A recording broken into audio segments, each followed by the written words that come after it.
Rather than going into a lot of introductory stuff, I'm going to give you a little taste of what I do and how I do it and why it so brutally kicks ass.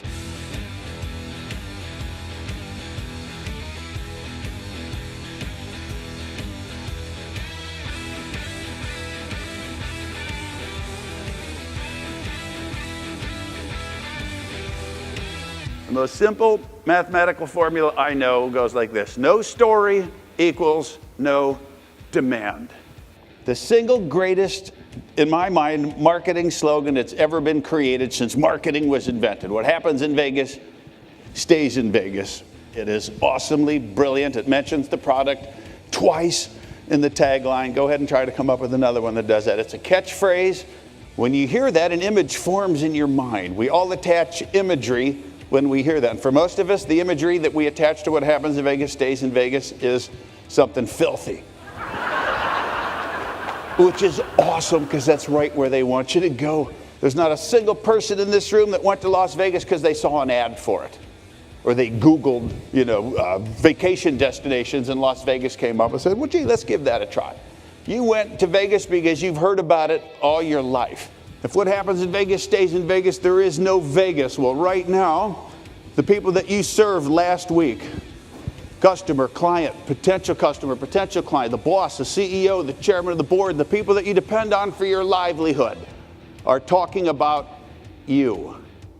No human being in the history of the world ever told somebody else a story about a time when his or her expectations were met. Why? It would be the most boring story ever told. Every industry in the world looks exactly like what's happening with flat screens.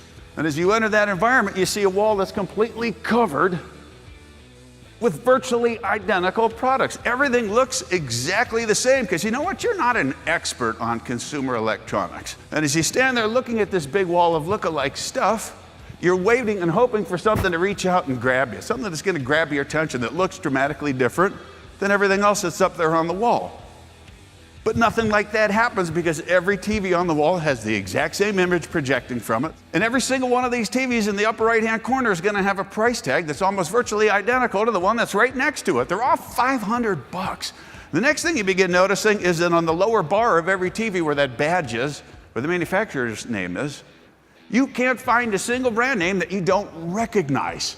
Any one of you in the room right now could, in 30 seconds, spew out the name of at least 10 companies in that industry. Well, we fell into the commodity trap of using the same language and the same go-to-market stuff as our competitors. We killed ourselves.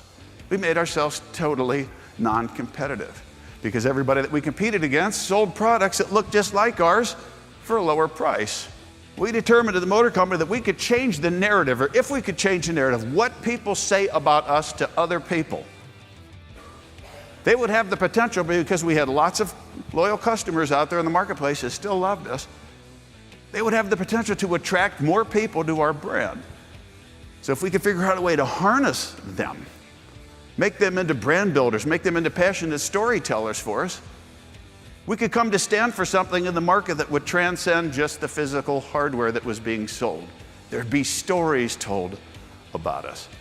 Unless we can get people to talk about us and recommend us, the people that we serve, the people that we delight, the people that we depend on for our livelihood, unless we can get people to speak positively of us, to bring us potential new business and talk about us the way we wish to be described, we're always going to be the same as everybody else. So you never want the relationship that you have with a customer to be based on the product. You want the relationship to be human.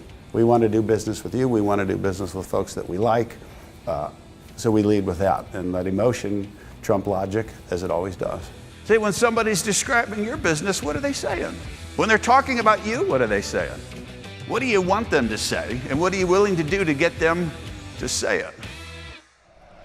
It's a human business. Legacy we want to leave behind us.